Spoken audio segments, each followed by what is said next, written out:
안녕하세요. 공부에서 남 주는 사람, 공남자입니다. 오늘은 포스트 트루스 시대의 시각적 진단 리포트인 진실 따위는 중요하지 않다. 이 책을 살펴보려고 합니다. 진실 따위는 중요하지 않다니, 여러분, 이 제목이 불편하게 느껴지시나요?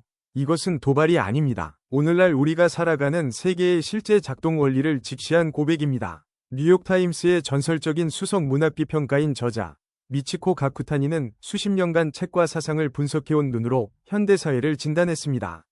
그 결론은 섬뜩합니다. 우리 시대는 사실이 아니라 감정, 증거가 아니라 믿음, 이성이 아니라 분노가 진실의 자리를 차지한 시대라는 것입니다. 배경에 보이는 뱀, 자신의 꼬리를 먹는 우로보로스, 이것은 진실을 삼켜버리는 탈진실 시대의 상징입니다. 오늘 이 영상에서 우리는 그 시대의 해부도를 함께 들여다볼 것입니다.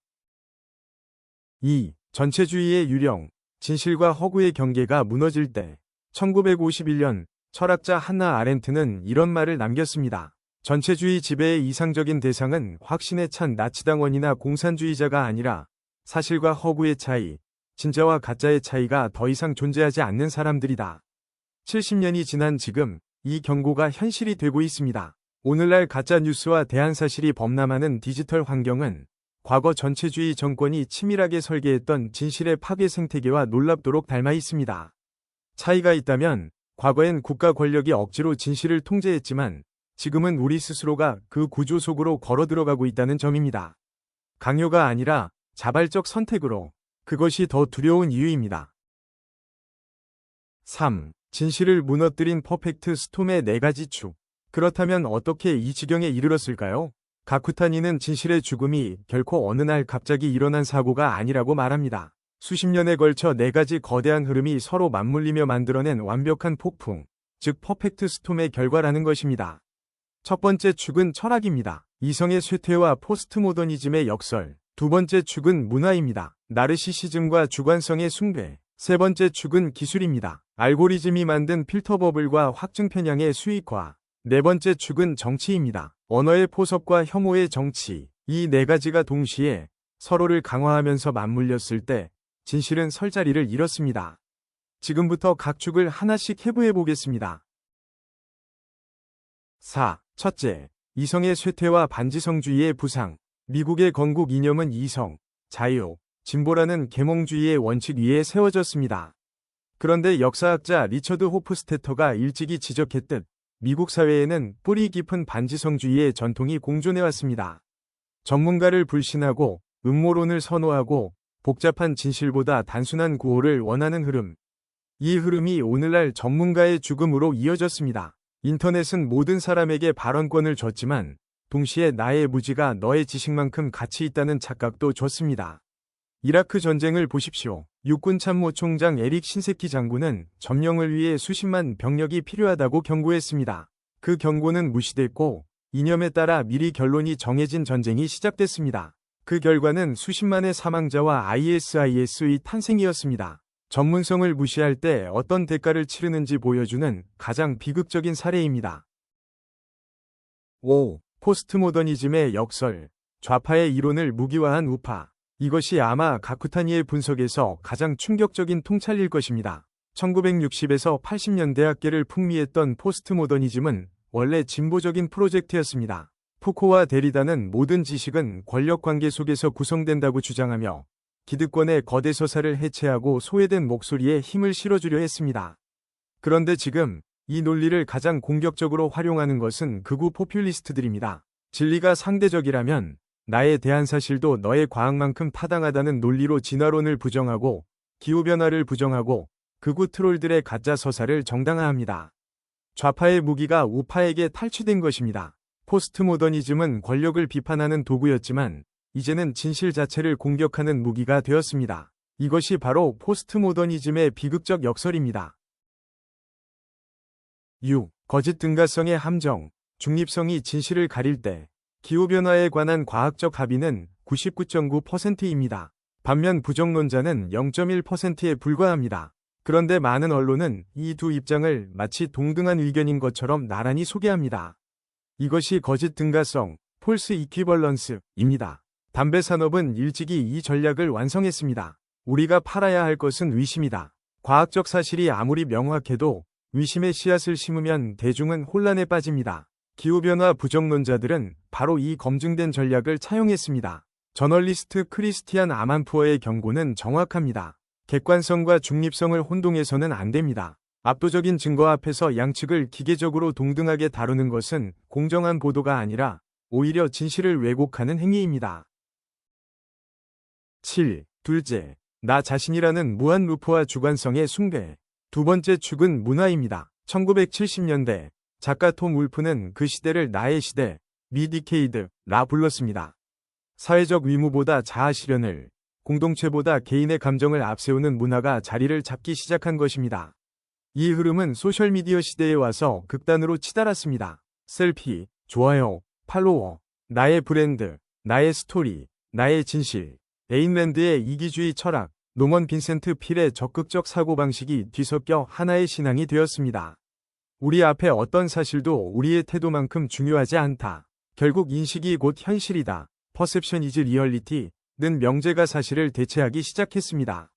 내가 느끼기 때문에 그것이 진실이다. 내가 믿기 때문에 그것은 존재한다. 개인의 감정이 객관적 사실을 압도하는 사회. 그것이 탈진실 시대의 문화적 토대입니다. 8. 과잉현실. 정치가 리얼리티쇼가 된 순간. 철학자 장 보드리아르는 일찍이 과잉현실, 하이퍼리얼리티를 경고했습니다. 모조 현실이 실제 현실을 대체하는 순간 사람들은 지루한 진짜보다 자극적인 가짜를 선호하게 된다는 것입니다. 도널드 트럼프의 등장은 이 예언의 완성처럼 보입니다. 리얼리티쇼의 문법으로 정치를 운영하는 인물, 언론학자 데니얼 부어스틴이 말한 유사사건, 스도 이벤트, 즉 오로지 보도와 흥행을 위해 기획된 가짜 사건들이 실제 정치를 대체했습니다.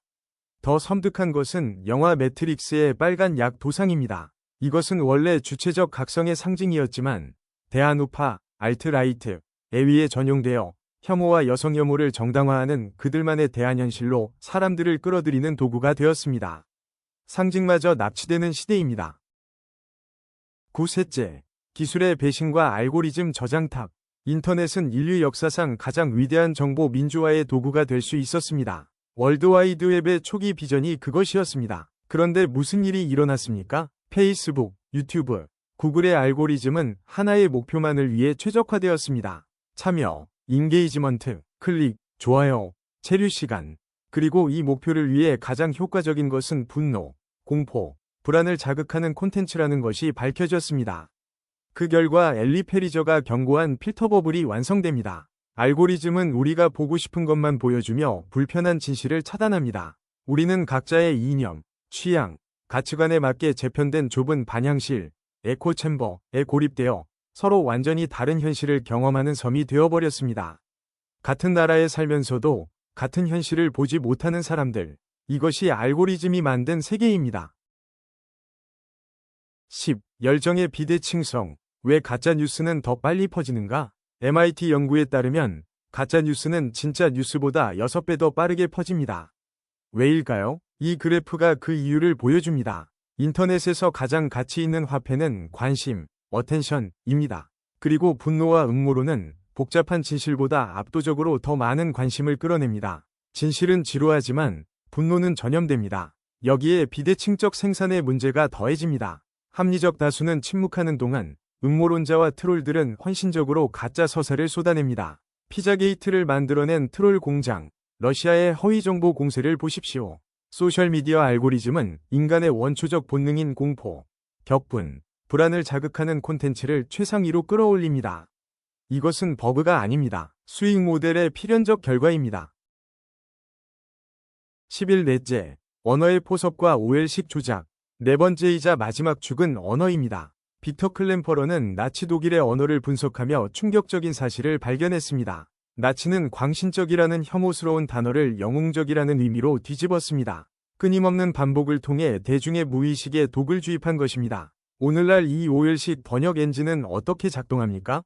가짜 뉴스라는 말을 보십시오. 원래 이 단어는 허위 정보를 지칭하는 말이었습니다. 그런데 트럼프는 이것을 뒤집어 자신을 비판하는 진짜 언론을 공격하는 무기로 사용했습니다.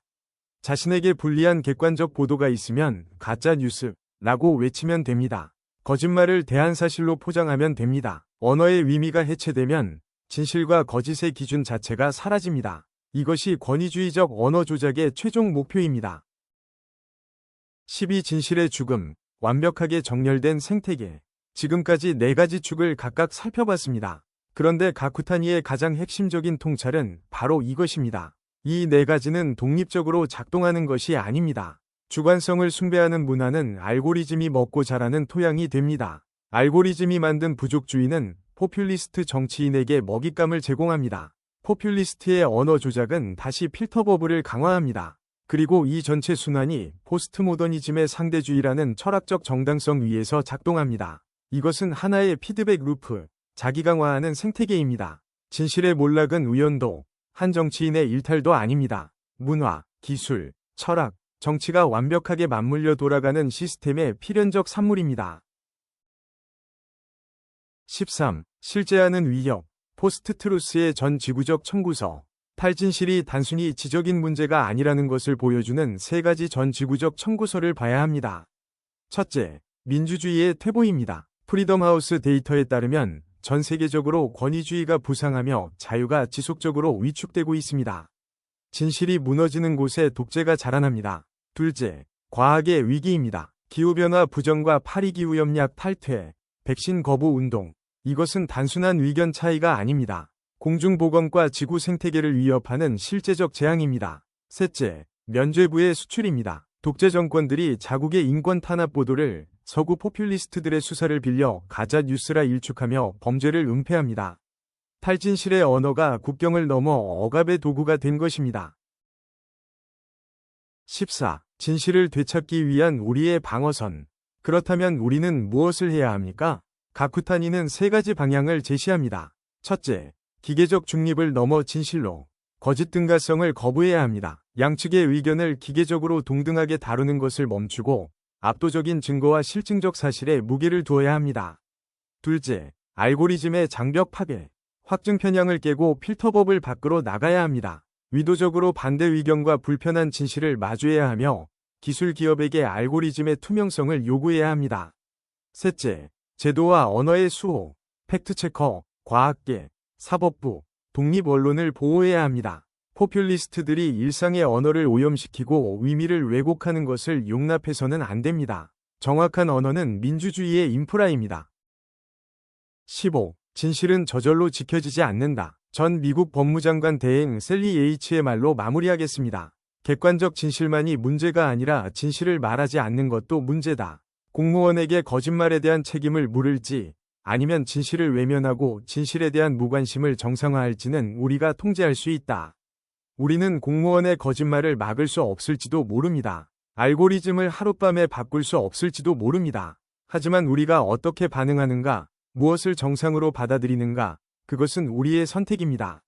한나 아렌트가 경고했듯 전체주의의 이상적인 대상은 사실과 허구의 차이를 더 이상 신경 쓰지 않는 사람들입니다. 우리가 무관심해질 때 진실은 죽습니다. Truth must be defended. 진실은 결코 저절로 지켜지지 않습니다. 이 영상이 여러분에게 작은 각성의 계기가 되길 바랍니다. 시청해주셔서 감사합니다.